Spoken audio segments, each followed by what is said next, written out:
Ka-chow! I started by taking this cheap pair of jumper cables and cutting one end off.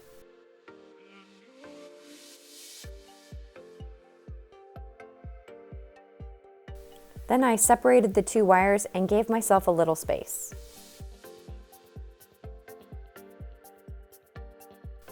I cut the insulation off of about 1/2 inch so that the wires were exposed.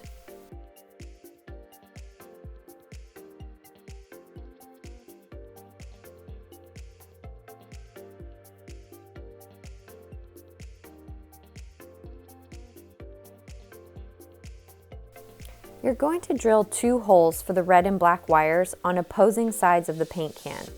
I wanted them to both be about the same height, so I put them around 1 inch above the bottom of the can.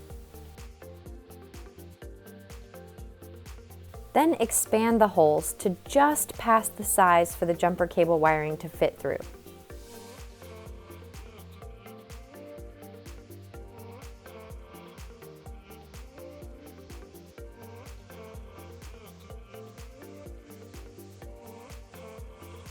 Take some baling wire or maybe an old metal hanger and coil it, then put a sock over it.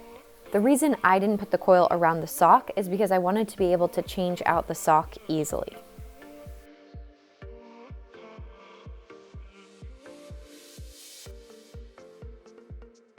Then wrap both ends of the baling wire into the exposed black and red wires respectively.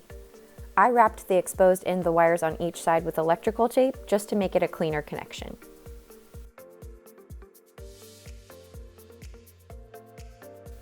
I decided that I wanted both the air inlet and air outlet as far away from the heat source as possible, which puts them on the lid.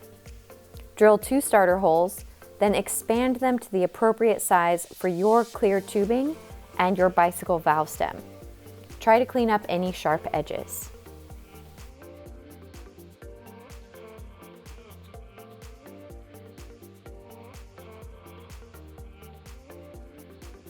Pull the valve stem through with the valve sticking out of the can.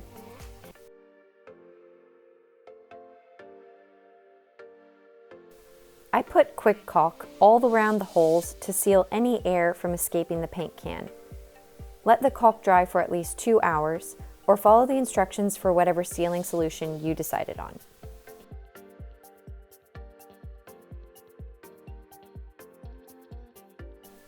To test or use the smoke machine, coat the sock in mineral oil. Baby oil is a version of mineral oil.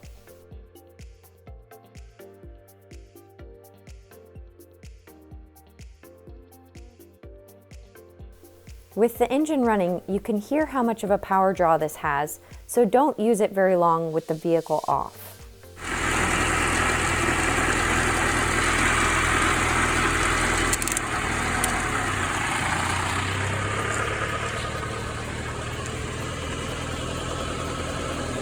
Hell yeah, that is gonna work great. To use the smoke machine for diagnosis, re-soak the sock in mineral oil. Seal the lid to the paint can. I removed my intake hose so that I could cover the intake with a plastic glove and the smoke won't escape that way.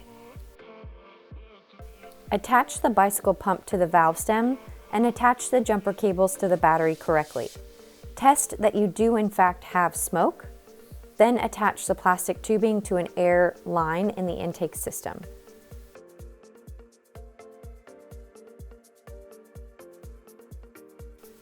You can see here that the plastic glove is inflating because the system is sealed, and I need a better connection for the tubing into the intake system. To take the machine apart, make sure you disconnect the jumper cables, then remove the lid so the device can cool off.